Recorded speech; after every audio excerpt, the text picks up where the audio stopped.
বিসমিল্লাহির রহমান রহিম। প্রিয় দেশবাসী, আসসালামু আলাইকুম। বিনা ভোটে ক্ষমতায় থাকার জন্য খুনি হাসিনা গত 15 বছরে হাজারো মানুষকে গুম খুন অপহরণ করেছে। হামলা চালিয়ে মিথ্যে মামলা দিয়ে লক্ষ লক্ষ মানুষকে করেছে ঘরছাড়া। রাজনৈতিক উদ্দেশ্য প্রণোদিত মামলায় হাজার হাজার মানুষকে বছরের পর বছর ধরে কারাগারেই জীবনের সোনালী সময়গুলো কাটাতে বাধ্য করেছে। খুনি হাসিনার অত্যাচার নির্যাতনে নিপীড়নে দেশের গণতান্ত্রিকামী মানুষ ক্ষুব্ধ, বিক্ষুব্ধ এবং এ কারণেই গণ আন্দোলনের মুখে খুনি হাসিনা পালানোর পর নির্যাতিত নিপীড়িতদের কারো কারো হয়তো আচরণে হয়তো বা ক্ষোভের মারাত্মক বহিঃপ্রকাশ ঘটেছে। প্রিয় দেশবাসী, গণহত্যাকারী খুনি হাসিনা পদত্যাগ করে পালানোর পর আমি তাৎক্ষণিকভাবে দেওয়া একটি বক্তব্যে সবার কাছে আহ্বান জানিয়ে বলেছিলাম, বিজয়ের কাছে পরাজিতরা নিরাপদ থাকলে বিজয়ের আনন্দ মহিমান্বিত হয়। তবে আমি খবর পেয়েছি দেশের কোনো কোনো জায়গায় কিছু কিছু অনাকাঙ্ক্ষিত ঘটনা ঘটেছে। এ প্রসঙ্গে আমি আবারও আপনাদের কাছে বিনীত আহ্বান রেখে বলতে চাই, ধর্মীয় কিংবা রাজনৈতিক কারণে কোনো ব্যক্তি বা গোষ্ঠীর প্রতি প্রতিশোধ কিংবা প্রতিহিংসা পরায়ণ হবেন না। বিশেষ করে সংখ্যালঘু জনগোষ্ঠী কোনোভাবেই যেন হেনস্থার শিকার না হন, সেটি নিশ্চিত করা আপনার আমাদের আমাদের সবার দায়িত্ব। কোনো ধর্মীয় উপাসনালয় ক্ষোভের বহিঃপ্রকাশ ঘটাবেন না। খুনি হাসিনা তার দলীয় এবং ব্যক্তি স্বার্থে রাষ্ট্র এবং সমাজে মানুষে মানুষে ঘৃণা হিংসা বিভেদ ছড়িয়েছে।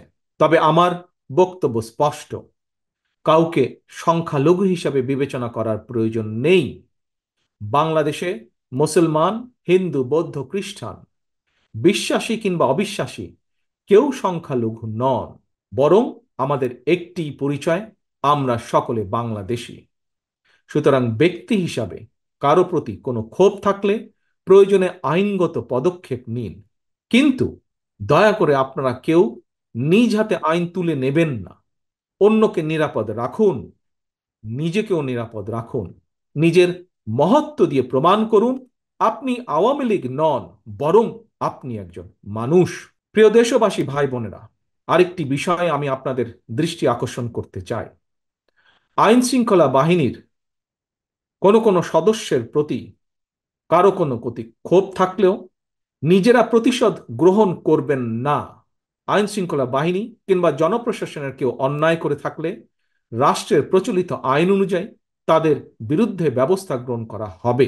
দেশে কোনো সরকারি কিংবা বেসরকারি প্রতিষ্ঠান কিংবা বিদেশের দূতাবাসগুলো নিরাপদ রাখা আপনার আমার আমাদের সকলের কর্তব্য, সকলের দায়িত্ব।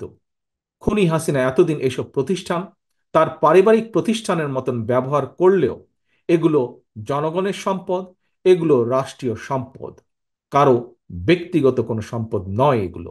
প্রিয় ভাই বোনেরা, প্রিয় দেশবাসী, সবশেষে আমি আবারও আপনাদের কাছে বলবো, কোনো অপশক্তি যাতে ছাত্র জনতার সফল বিপ্লবকে লক্ষ্যচ্যুত করার সুযোগ নিতে না পারে, এই জন্য আমাদের প্রত্যেকটি গণতান্ত্রিকামী প্রত্যেকটি মানুষকে অত্যন্ত সতর্ক এবং সজাগ থাকতে হবে।